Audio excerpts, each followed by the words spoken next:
Okay, welcome back to this week's edition of the Barroom Blitz. It's been a couple-week layoff. We've had some camera issues, some technical problems, but we'd like to welcome you to barroomblitz.com here, taped live in front of a beer drinking audience at Casey's Place. We got Michael Patzik here tonight. We got Glenn Keller.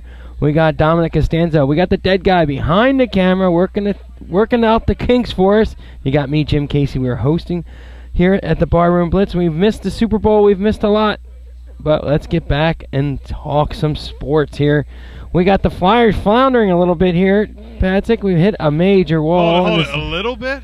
I wouldn't say a little bit. I think these young guys' legs are running out on them. Is the conditioning bad? We were relying so much on our rookies producing points, and rookies always eventually hit a rookie wall. So it's not surprising that a lot of these guys are eventually starting to slow down a little bit. We have more rookie points than anyone in the league.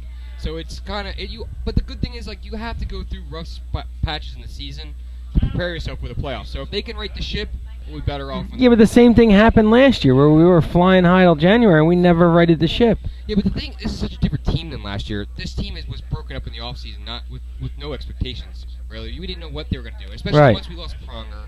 Bruce Golub has been a total disaster, if you would. Well, points aren't the problem, right? No, we're good at points. Exactly, but we can score goals. We just let a lot score on Right now, we have to score almost 4+ goals to win a game. There it is. Yeah, you have a goalie now that's here for 9 years. Well, 9 crazy years. Somebody will shoot him. They'll deport him. They're saying that the amnesty clause is going to come in the next CBA. So if it doesn't get better, I could see him actually getting amnestied over Chris Pronger. Now, when's the next collective bargaining? This coming summer. Oh, okay, because I thought that they were going to use it on Pronger. And they cannot afford to go on strike this year. No, they're not going to go on strike. There's no way they're going on strike. They can't do that. But the Flyers are in such a hole with 2 people with huge contracts that one stinks and one ain't playing. Well, the thing, Pronger's not hurting you as much right now because that money's not on the books. No, but they don't know who to use amnesty on. That's the deal. Well, I mean, the thing about Briz is, like I've said this to you guys before, like, goalies are weird. Goalies will have bad seasons. Like I said, I always bring up the point. Tim Thomas sucked before last year. Yeah, but that's running out. That's running out because this guy is beyond bad. He's beyond bad right now. I've noticed in his plus he's crying and he thought they're cheering for him when they're making fun of him. Listen, I don't even think no excuses for him right now. He's got to be on some type of drug. Can he straighten himself out? Nah, I don't. I thought at one time he could. I don't think so. The guy has how many seasons in the NHL? 6, 7, 8. He was a wacko back then. His numbers have been in the top 6 of all goalies since he's been around, but he's never been in this high-profile situation. Very true. And he is not succeeding at all, and I can't see him get better. You can't make any excuses for how poorly he's played. He's ranked near the bottom on almost everything. But the thing is, history, there's no way he can be this bad. It's shown it. He was a good goaltender in Phoenix with a poor offensive club. He can't be this bad. What? He can't be this bad. He can't be, but he is. They said they were talking. They had Glenn McNabb was talking. And they were talking, they said maybe it's just the first year trying to handle this situation. God, excuses. Well, you know what? He's a real superstitious guy, which I don't know why. You know, how many times has he changed pads this year already? Trying to find his groove. How many times has he changed helmets? Why hasn't he ever thought?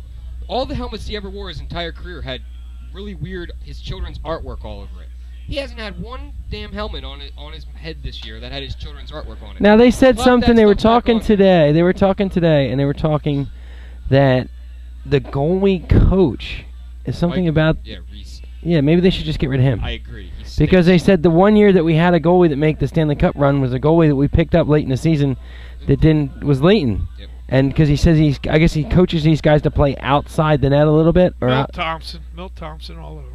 Well, maybe it's a change-up, but they're talking... They're talking that...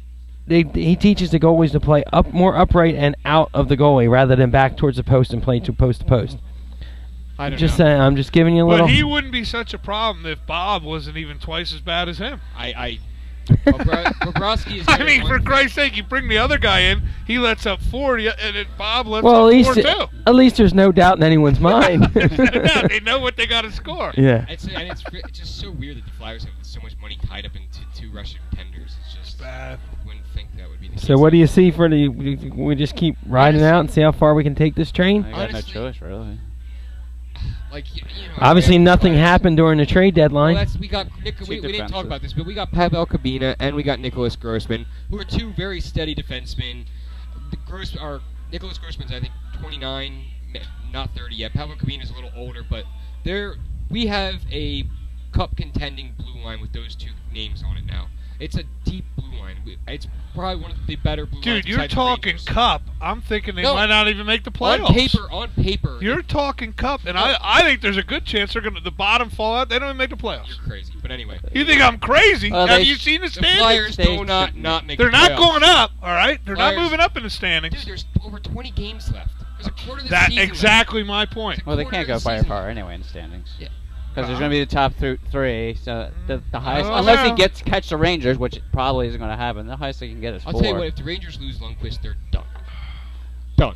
Well, it's almost any team you lose your starting goalie, especially if you lose your starting goalie who's playing the best in the NHL this whole season. They win tons of games, 2-1, 1-0. It's just unbelievable. But that's what we expected from Briz, I we have not gone. It seems like he falls asleep the first period.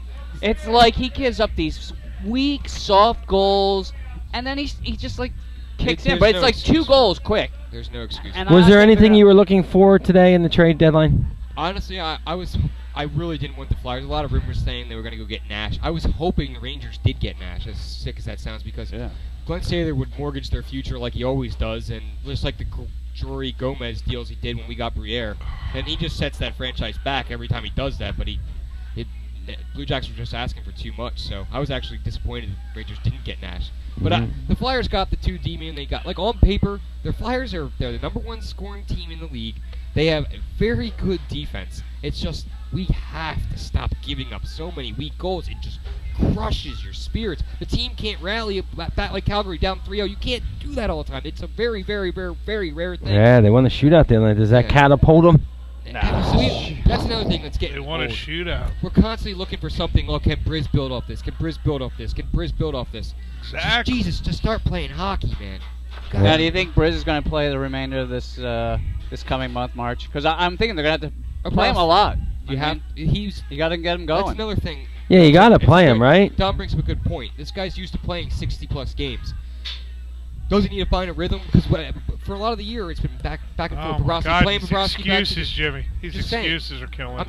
You got to find a way, right? You know what? You got to find a way. You got to see what you have. They should call it goaltending because it's over half of the game. Yeah, but I can see you got it. First of all, a goalie's a weird person anyway. We've talked about that all the time. But this guy's ultra weird. If you have a sucky goalie, you're not. His universe is large. And the Flyers got large. 2, Jimmy. 2 sucky goalies. It's 75% of hockey goaltending. Well, why don't we get a Canadian goalie? That's I think we should just put the board up. We'd do better. Just put a board up with 2 holes in like they do down in street hockey. If you don't have a goalie, enough guys, it would be better. All right. Well, why don't we grab a quick Bud Light, and we'll be right back with some more Barroom Blitz. Dot. Dun, dun, dun.